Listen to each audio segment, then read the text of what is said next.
10वां स्कंद, दूसरा अध्याय। भगवान का गर्भ प्रवेश और देवताओं द्वारा गर्भ स्तुति। श्री सुखदेव जी कहते हैं, परीक्षित, कंस एक तो स्वयं बड़ा बली था और दूसरे मगध नरेश जरासंध की उसे बहुत बड़ी सहायता प्राप्त थी। तीसरे उसके साथी थे प्रलंबासुर, बकासुर, चाणूर, तृणावर्त, अघासुर, मुष्टिक, अरिष्टासुर, द्विविध, पूतना, केसी और धेनु तथा बाणासुर और भौमासुर आदि बहुत से दैत्य राजा उसके सहायक थे। इनको साथ लेकर वह यदुवंशियों को नष्ट करने लगा। वे लोग भयभीत होकर कुरु, पंचाल, केकय, साल्व, विदर्भ, निषद, विदेह और कौशल आदि देशों में जा बसे। कुछ लोग ऊपर ऊपर से उसके मन के अनुसार काम करते हुए उसकी सेवा में लगे रहे। जब कंस ने एक एक करके देवकी के 6 बालक मार डाले, तब देवकी के 7वें गर्भ में भगवान के अंश स्वरूप श्री शेष जी, जिन्हें अनंत भी कहते हैं, पधारे। आनंद स्वरूप शेष जी के गर्भ में आने के कारण देवकी को स्वाभाविक ही हर्ष हुआ, परंतु कंस शायद इसे भी मार डाले, इस भय से उनका शोक भी बढ़ गया। विश्वात्मा भगवान ने देखा कि मुझे ही अपना स्वामी और सर्वस्व मानने वाले यदुवंशी कंस के द्वारा बहुत ही सताए जा रहे हैं। तब उन्होंने अपनी योग माया को यह आदेश दिया, देवी कल्याणी, तुम ब्रज में जाओ। वह प्रदेश ग्वालों और गौ से सुशोभित है। वहाँ नंद बाबा के गोकुल में वसुदेव की पत्नी रोहिणी निवास करती है। उनकी और भी पत्नियां कंस ने से डरकर गुप्त स्थानों में रह रही हैं। इस समय मेरा वह अंश, जिसे शेष कहते हैं, देवकी के उदर में गर्भ रूप से स्थित है। उसे वहां से निकालकर तुम रोहिणी के पेट में रख दो।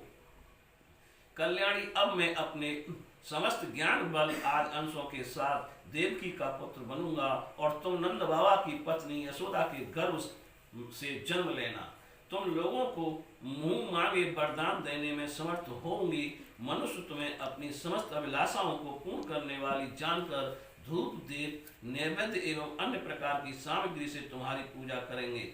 पृथ्वी में लोग तुम्हारे लिए बहुत से स्थान बनाएंगे और दुर्गा, भद्रकाली, विजया, वैष्णवी, कुमुदा, चंडिका, कृष्णा, माधवी, कन्या, माया, नारायणी, ईशानी, शारदा और अंबिका आदि बहुत से नामों से पुकारेंगे।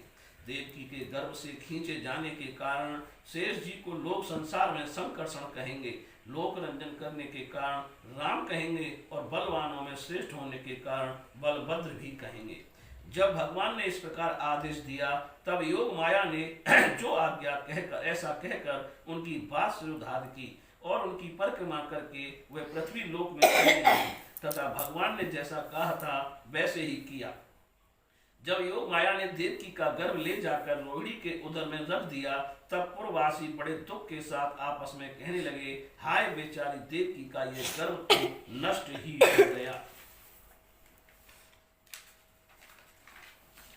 भगवान भक्तों को अभय करने वाले हैं, वे सर्वत्र सब रूप में हैं, उन्हें कहीं आना जाना नहीं है। इसलिए वे वसुदेव जी के मन में अपनी समस्त कलाओं के साथ प्रकट हो गए। उसमें विद्यमान रहने पर भी अपने को अव्यव्य से व्यक्त कर दिया। भगवान की ज्योति को धारण करने के कारण वसुदेव जी सूर्य के समान तेजस्वी हो गए। उन्हें देखकर लोगों की आंखें चौंधिया जाती। कोई भी अपने बल वाणी या प्रभाव से उन्हें दबा नहीं सकता। भगवान के उस ज्योतिर्मय अंश को, जो जगत का परम मंगल करने वाला है, वसुदेव जी के द्वारा आधान किए जाने पर देवी देवकी ने ग्रहण किया।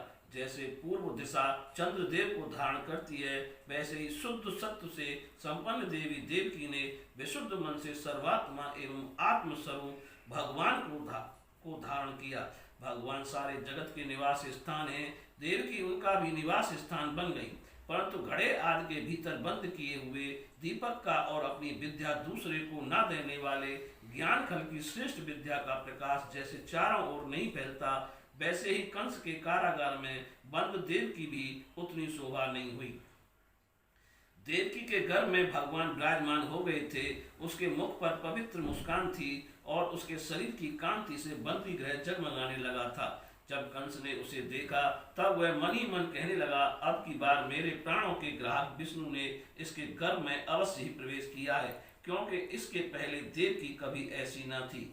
अब इस विषय में शीघ्र से शीघ्र मुझे क्या करना चाहिए? देवकी को मारना तो ठीक ना होगा, क्योंकि वीर पुरुष स्वार्थवश अपने पराक्रम को कलंकित नहीं करते। एक तो यह स्त्री है, दूसरे बहन और तीसरे गर्भवती है। इसको मारने से तो तत्काल ही मेरी कीर्ति, लक्ष्मी और आयु नष्ट हो जाएगी। वह मनुष्य तो जीवित रहने पर भी मरा हुआ ही है, जो अत्यंत क्रूरता का व्यवहार करता है। उसकी मृत्यु के बाद जो लोग उसे गाली देते हैं, इतना ही नहीं, वह देहाभिमानियों के योग्य और घोर नरक में भी अवश्य जाता है।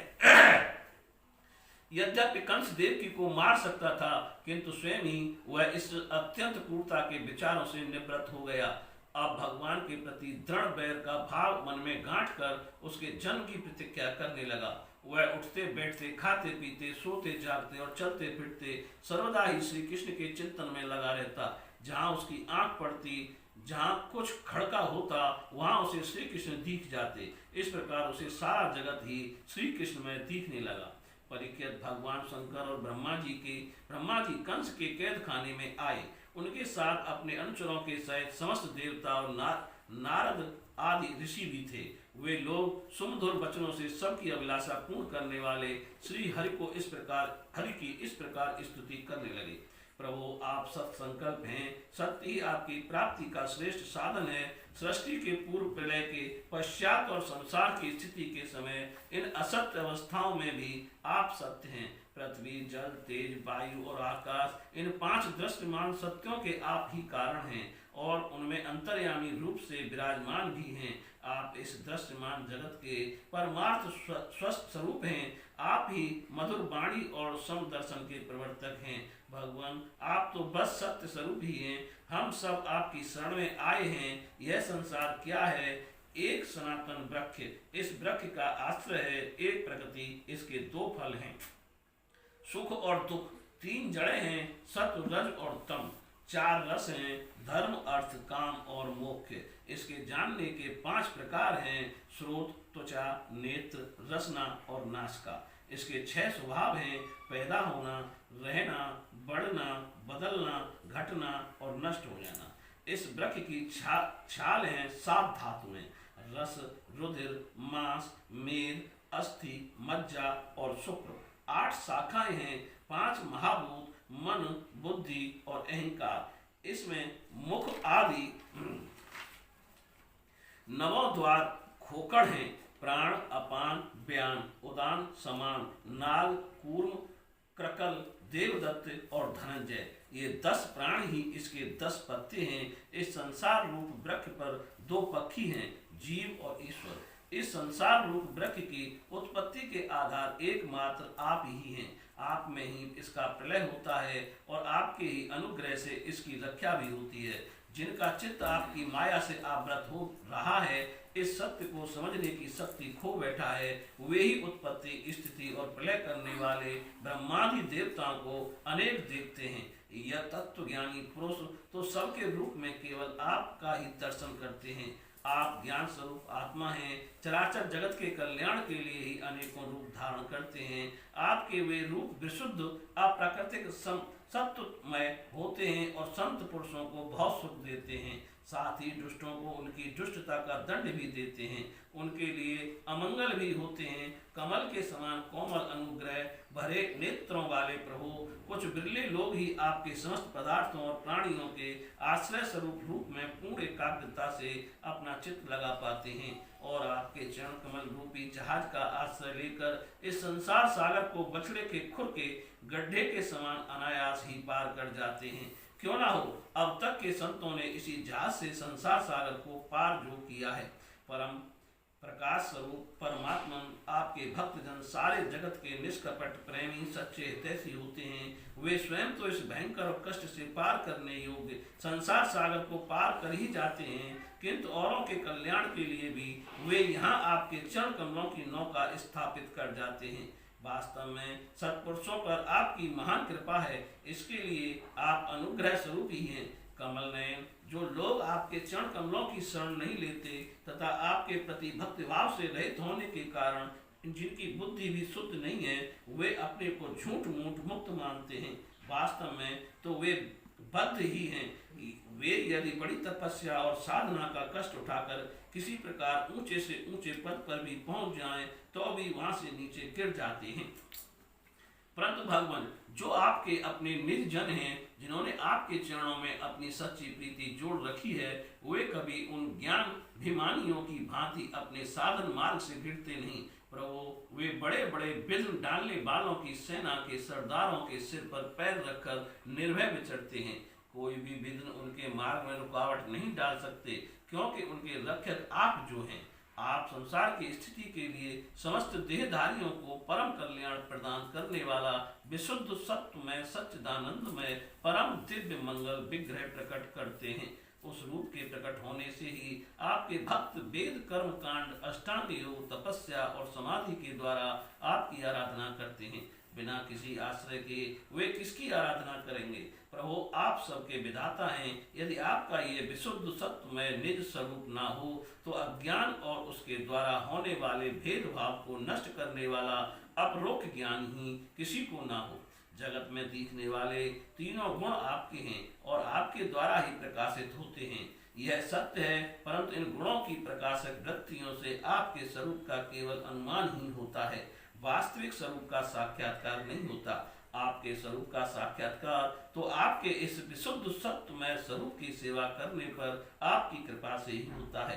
भगवान, मन और वेद वाणी के द्वारा केवल आपके स्वरूप का अनुमान मात्र होता है, क्योंकि आप उनके द्वारा दृश्य नहीं, उनके साक्षी हैं। इसलिए आपके गुण जन्म और कर्म आदि के द्वारा आपके नाम और रूप का निरूपण नहीं किया जा सकता। फिर भी प्रभु, आपके भक्तजन उपासना आदि क्रिया योगों के द्वारा आपका साक्षात्कार तो करते ही हैं। जो पुरुष आपके मंगल में नामों और रूपों का श्रवण कीर्तन स्मरण और ध्यान करता है, यह पृथ्वी तो आपका चरण कमल ही है। आपके अवतार से इसका भार दूर हो गया। धन्य है प्रभु, हमारे लिए ये बड़े सौभाग्य की बात है कि हम लोग आपके सुंदर सुंदर चिन्हों से युक्त चरण कमलों के द्वारा विभूषित पृथ्वी को देखेंगे और स्वर्ग लोक को भी आपकी कृपा से कृतार्थ देखेंगे। प्रभु, आप अजन्मा हैं। यदि आपके जन्म के कारण संबंध में हम कोई तर्क ना करें तो यही कह सकते हैं कि यह आपका एक लीला विनोद है। ऐसा कहने का कारण यह है कि आप तो द्वैत के लेस से रहित सर्वाष्ठान स्वरूप हैं और इस जगत की उत्पत्ति स्थिति तथा प्रलय अज्ञान के द्वारा आप में आरोपित हैं। प्रभु, आपने जैसे अनेकों बार मत्स्य, हैग्रीव, कश्यप, नरसिंह, बारा, हंस, राम, परशुराम और वामन अवतार धारण करके हम लोगों की और तीनों लोगों की रक्षा की है, वैसे ही आप इस बार भी पृथ्वी का भार ग्रहण कीजिए भार हरण कीजिए। यदुनंदन, हम आपके चरणों में वंदना करते हैं। देवकी जी को संबोधित करके, माता जी, ये बड़े सौभाग्य की बात है कि आपकी कोख में हम सबका कल्याण करने के लिए स्वयं भगवान पुरुषोत्तम अपने ज्ञान बल आदि अंशों के साथ पधारे हैं। अब आप कंस से तनक भी मत डरिए, अब तो वह कुछ ही दिनों का मेहमान है। आपका पुत्र यदुवंश की रक्षा करेगा। श्री सुखदेव जी कहते हैं, परीक्षित, ब्रह्मादि देवताओं ने इस प्रकार भगवान की स्तुति की। उनका रूप यह है, इस प्रकार निश्चित रूप से तो कहा नहीं जा सकता। सब अपनी अपनी मति के अनुसार उसका निरूपण करते हैं। इसके बाद ब्रह्मा और शंकर जी को आगे करके देवगण स्वर्ग में चले गए। बोलिए श्री कृष्ण भगवान की जय।